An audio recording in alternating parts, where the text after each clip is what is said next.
Hey everyone, welcome back, and I'm going to be doing another top list right now. Top 10 list. Because I watched a lot of movies in 2013. Probably the most movies I've ever watched in 1 year. Ever. Okay. And so I'm going to do my top 10 movies of 2013. Alright. I watched a total of 14 in theaters, which was amazing, really. All the way up to December, in which I watched, well, one in December, but still, though. And I do have two honorable mentions I want to mention before I get to the actual list, though. The first honorable mention was a direct-to-video family film called Super Buddies, so obviously I didn't watch that in theaters because it was direct-to-video, it wasn't in theaters. Now, I've always loved the Air Bud films, and I've also always loved the campiness of the Air Buddies films, even though I only watched the first one. It was really cool, and it was really campy, too. And this one was no exception. It was a very good film. Unfortunately, it didn't really have that genuine quality or fun that a lot of the films that were actually on this list had, so I couldn't actually put it on the list. And secondly, my second and final honorable mention will be The Wolverine. Alright, because I gotta tell ya, like, I've never been a huge fan of the X-Men, which is why this actually didn't show up on the list itself, but I've always had a kind of a thing for the Wolverine. There's just something about a superhero that can constantly regenerate himself, who has these fucking adamantium claws, and the film was very enjoyable. Alright.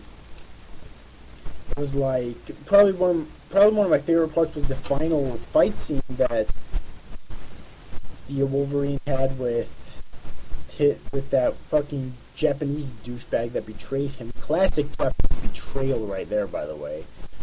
Alright, because it was not only a really epic fight scene, but it was also intense with drama and everything, and it just worked out so well. So the Wolverine movie was still really good, but unfortunately it just couldn't make it on the list. So now that I'm done with those two honorable mentions, just wanted to do them really quickly there. Let's get to the actual list itself. Number 10 is We're the Millers, a comedy that came out this past summer. Oh boy. But in case you're wondering, all the movies on this list I have reviewed. Alright, just so you know. And the honorable mentions as well. And the other two that I didn't mention on this list at all. So, which are Star Trek Into Darkness and G.I. Joe Retaliation. So yes. But We're the Millers. The basic gist of this film is that you have this guy, I can't remember their names exactly, but you have this guy who's basically a drug dealer. And an old friend of his who's basically like a multi-millionaire, he might even be a multi-billionaire, but he secretly owns a organization which brings drugs over the border of Mexico. Alright, back and forth and whatnot. And he agrees to help his friend get the drugs. And so it's basically a dark comedy. It's rated R.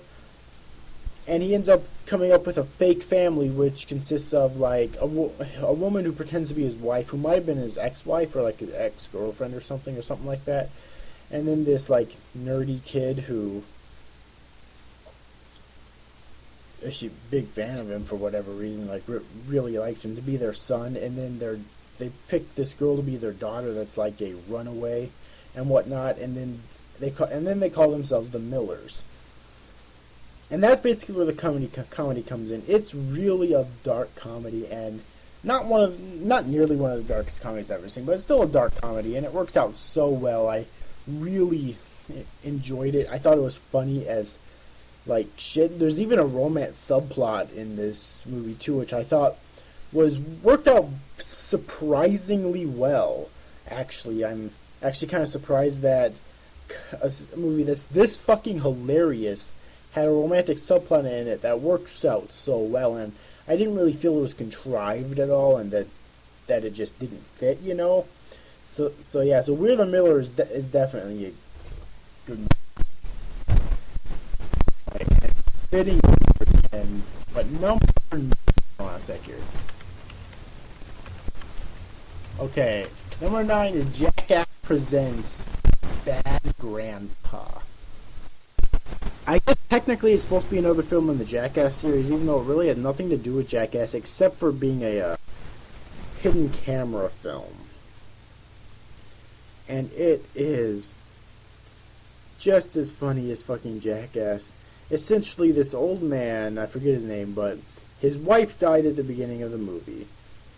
And his grandson's mother gets put in jail again. And he has to take his grandson across the country to see to stay with his dad. And then the comedy ensues. Okay. God damn. And you know what one of the weird thing is? The grandpa in this movie is played by Johnny fucking Knoxville.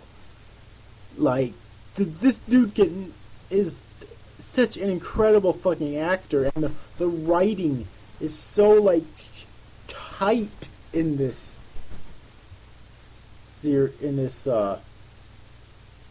movie. Alright, like, it's hard to explain really, alright, but basically, if you want to see how senile an old person can really be comedy-wise, this movie's for you. I thought it was hilarious. Alright, the only thing that's preventing it from being higher up on this list was that it was too short, and I felt that it had a really abrupt ending.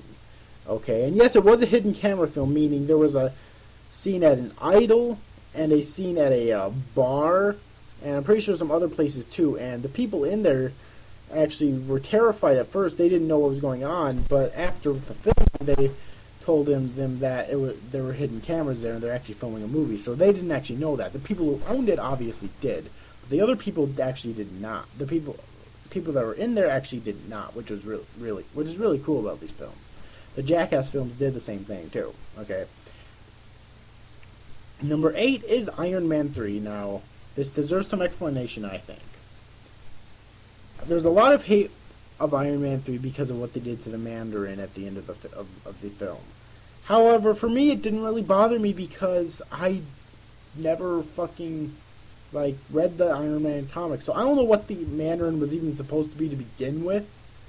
And even if I did, I didn't care, because the purpose of a movie, people, is not to be loyal to the source material. It's to be entertaining in and of itself. That is the purpose of a fucking adaptation. Okay? Period. And this movie was so fucking entertaining. I liked that it didn't really focus on the general Iron Man all the time. It focused on a lot of Iron Man's different suits, and it focused on Tony Stark as a character himself rather than his Iron Man persona. Okay? And it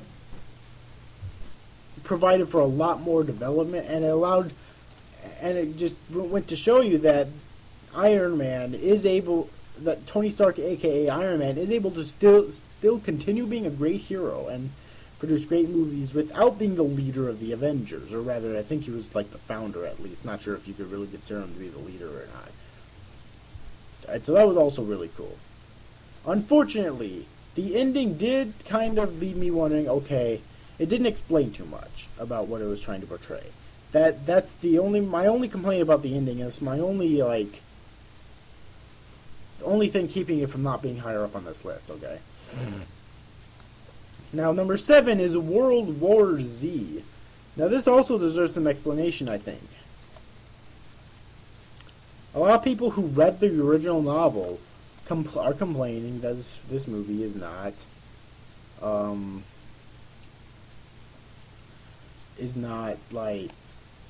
too loyal enough to it. Again, I did not read the original novel.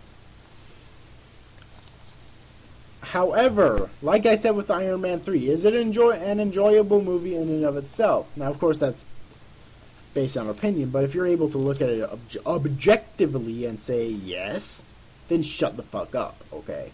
Because that's all that matters in a fucking adaptation. Is it enjoyable in and of itself, okay? And it really is. It's a post-apocalyptic setting, which it's been done so many fucking times before. Alright, but I think it did it in a very interesting way, okay? Because it...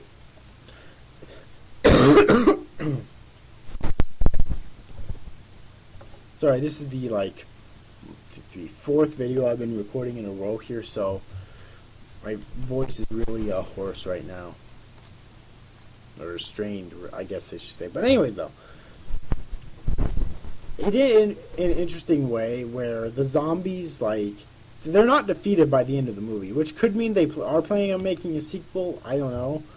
Alright, but usually by the end of the movie or series or whatever, where there's a zombie apocalypse, the zombies are all defeated, everyone lives happily ever after, blah, blah, blah. But no, it doesn't happen here. The ending isn't really tragic, but it's not happy either. It's a real bittersweet ending, which I really liked. Okay?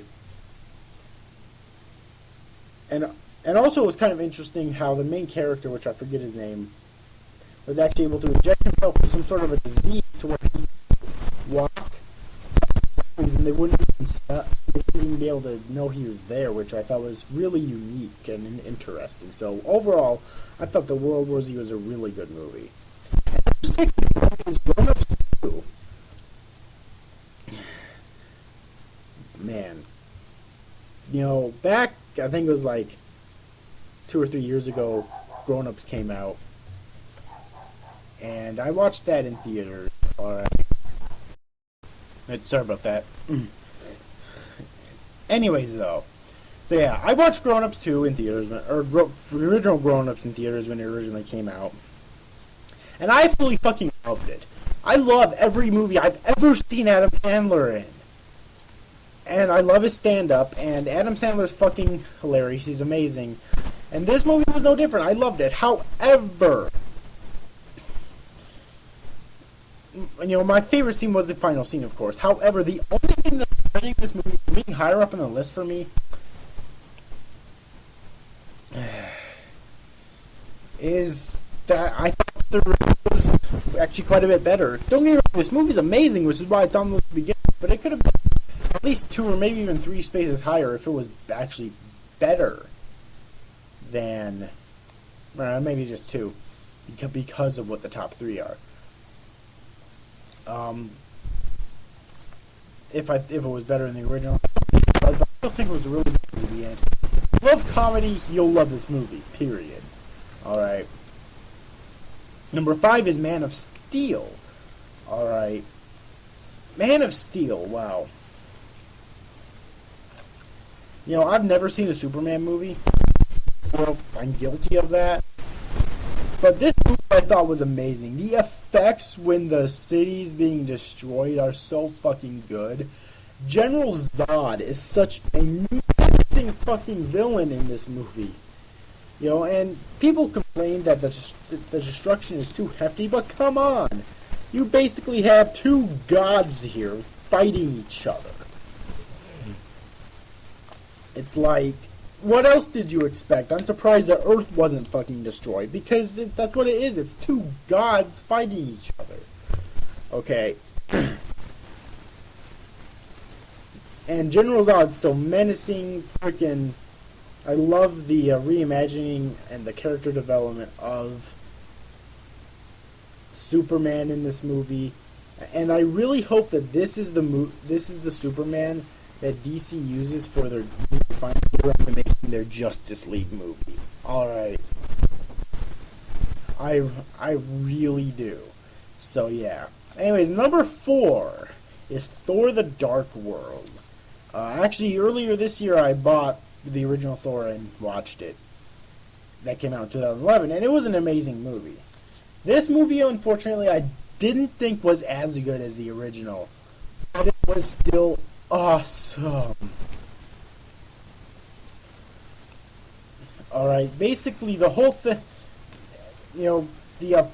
everything that was, all the technical shit that was good in the first is good here. The effects are amazing, the acting is amazing, the casting is amazing, the music is amazing, all of that technical shit is still here, and it's still fucking strong as shit, okay?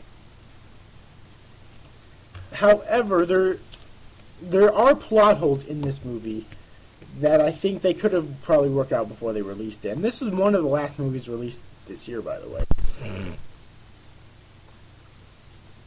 Alright, but overall, Thor: The Dark World was definitely a pleasant surprise.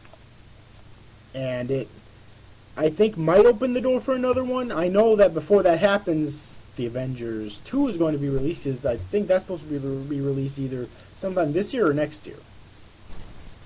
So yeah, but can't wait to see Thor again in a film, really. And then we get to the top 3 movies for me of the year. What will they be? Well, number 3 is The Hobbit: The Desolation of Smaug. Oh boy, now The Hobbit was actually released in December, so it was actually the last movie that I actually saw this year. Okay, and it was really fucking good. No, technically, actually, Super Buddies was the last movie I saw this year, but in terms of in theaters, The Hobbit Part 2, basically, The Desolation of Smaug was the last movie I saw this year, and it really fucking turned out. Like, seriously, oh my god, the effect. My favorite part of the movie was the dragon effects. They were so fucking good. The dragon effects. God damn it. Well, I'm not bullshitting you, right? I thought that the dragon looked fucking awesome. And he talked, which I never expected him to do. And his voice sounded so fucking epic. And when fucking Baggins was running away from the dragon, it was done so well. I honestly think that's the best part of the fucking movie, in my opinion. Like, really, it was amazing. All the rest of it was great as well. Casting, as always, is great. Acting's great. Music is amazing. All that technical shit still checked out, definitely. Alright, but that's really all I have to say about this film. Definitely, if you like the first, or you like the Lord of the Rings, and you haven't checked out this movie yet, go right ahead. It's amazing, really. Alright, and number 2. Now, choosing between number 2 and number 1 was hard. Okay. Choosing between number 2 and number 1 was very hard for me to do, because both of them I thought were amazing films. Number 2 was originally number 1 until I saw number 1. Number 2 is Pacific Rim, which came out in July. All I have to say is, holy shit.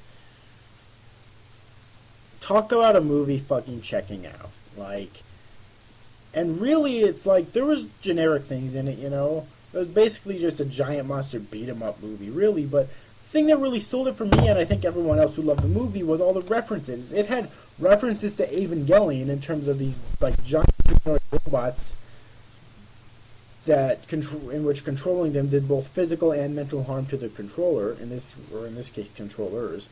That's similar to the Evangelions, okay? And then there was references to Godzilla in terms of two giant creatures fighting each other. From what I heard, I haven't actually seen the movie Cloverfield, but from what I heard, the kaiju, which are the giant monsters, and the giant robots are called Jaegers, but the kaiju are kind of look similar to the Cloverfield monster. Alright, which sounds really fucking awesome. From what I heard, there was actually references to G Gundam in this fucking thing, which I've never actually seen G Gundam either, but I heard there was references to G Gundam in this fucking movie, and it's just, so that's really the biggest thing where this movie checks out. The references, to really pull a lot of people into it. But the plot was very good as well. Alright, the music was amazing, the casting was really good, the acting was phenomenal. One thing I kind of like they changed up is that instead of one person controlling each Evangelion. Here, 2 people have to control each Jaeger. Alright, and overall, Pacific Rim was an amazing film. If you're a fan of anything it references here, you know, Evangelion, G Gundam, Godzilla, fucking Cloverfield, or anything else that it happens to reference here that I'm not aware of, just by all means check this movie out. It's amazing, okay? And then we get to number 1. The best movie of the year to me, which came out in November, so one of the last movies I saw this year. It is The Hunger Games: Catching Fire. Now, I saw the second Hunger Game, or the first Hunger Games movie for the first time in theaters. Back when it came out back in 2011, and it was a phenomenal film. All right, the writing, the casting, the acting, the music, the plot, the execution, you know, the cinematography, everything.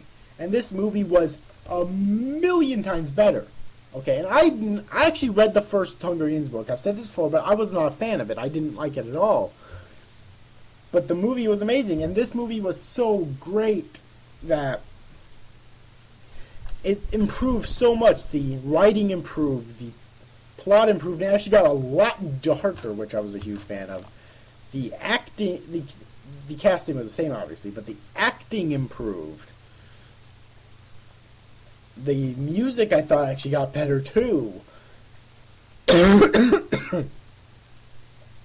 It's just like, they improved so much here. I don't know what they did different either, but they improved so much here. It's a lot darker now. It takes place roughly a year later for the 75th annual Hunger Games, in which Professor Snow wants Katniss Everdeen dead and is willing to do anything possible to make that happen. Besides just taking out a gun and fucking shooting her. I don't know why he doesn't do that. It's never really brought up either, but, you know. I'm sure that would cause, like, an uproar or whatever, because he even states that Katniss has become a symbol of hope for the citizens, which is why that eliminating her immediately would really probably cause quite the uproar, you know. So I guess those are his reasons. And that's pretty much all there is to the movie, but it was so amazing, and really choosing either Pacific Rim or Catching Fire for my number 1 movie of the year was really difficult, but I felt that I had to choose Catching Fire because it was just a really emotional roller coaster, I guess is the best way to describe it, in pieces. Like, it was an emotional roller coaster. The action was really good. You know, the character, one of the biggest things of this series is it's a character-driven series, definitely, okay? And it was just all around great. So that's pretty much all I'd say for this video. That is my top 10 movies of the year with 2 honorable mentions. I hope, or rather 2013. God, I hope you enjoyed it. I really need to give my my voice a rest now. Oh my God. But yes, I hope you enjoy it. I hope you enjoyed this video. Hope to see a lot more movies this year in 2014, so I can make this video again at the end of 2014. Anyways, overall, hope you enjoyed this video, guys. See you after, guys. Thanks for watching. Bye-bye.